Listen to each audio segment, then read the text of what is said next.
The Stoic Mistake: How John Lost Sarah. John had always prided himself on being rational, calm, and in control of his emotions. After discovering Stoicism, he thought he had found the ultimate philosophy for living a balanced life. He dove deep into the teachings of Epictetus, Marcus Aurelius, and Seneca, believing that mastering Stoicism would improve every aspect of his life, including his relationship with Sarah.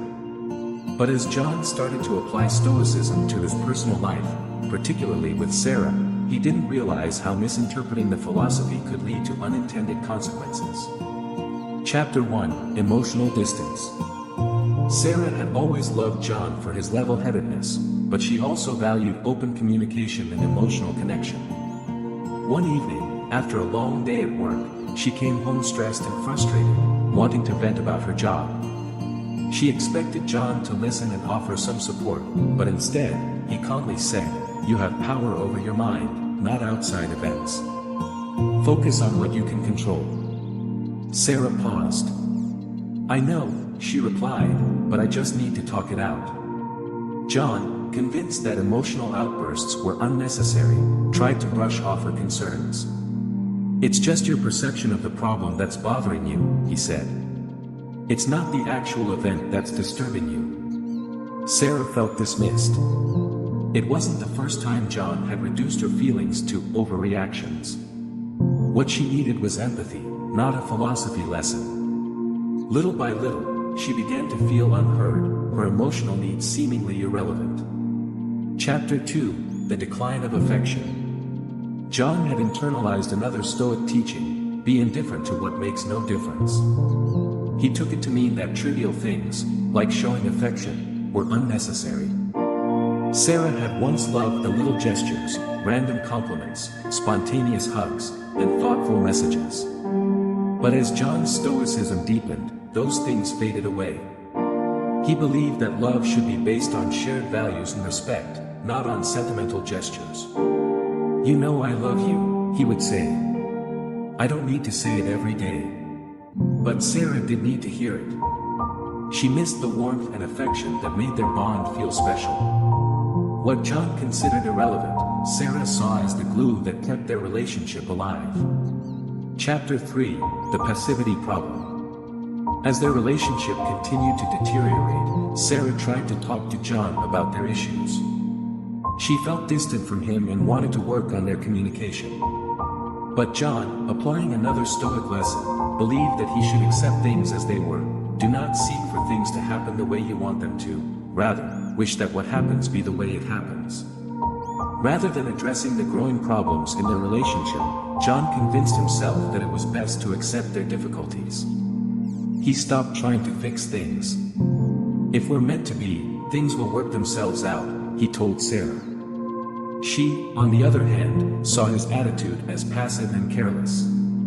She needed him to fight for their relationship, but he wasn't willing to put in the effort. Chapter 4: The Final Blow. One day, Sarah reached a breaking point. She had been feeling increasingly isolated in the relationship. During an argument, she tearfully expressed how lonely she had become. John, keeping a calm demeanor, replied, "It's not what happens to you that matters, but how you react to it. You need to learn how to handle your emotions." That was the final straw. Instead of acknowledging her pain, John gave her another lecture about how she was responsible for her own feelings. "You're not supporting me," she said, heartbroken. "You're just telling me how to feel, as if my emotions don't matter." John's rigid application of Stoicism blinded him to the emotional needs of his partner. He had forgotten that while Stoicism could help him control his own reactions, relationships required mutual understanding, empathy, and effort. By focusing so much on mastering his own mind, he neglected the fact that Sarah needed more than philosophical compass, she needed connection. Chapter 5: The End of the Road. Eventually, Sarah decided to leave. She realized that no matter how much she loved John, she couldn't continue in a relationship where her feelings were constantly minimized. John, still calm and collected, accepted her decision with a detached resolve. "I guess this was meant to happen," he said, quoting yet another Stoic lesson: let death and exile, and all other things which appear terrible, be daily before your eyes. Sarah packed her things, her heart heavy, but sure of her choice.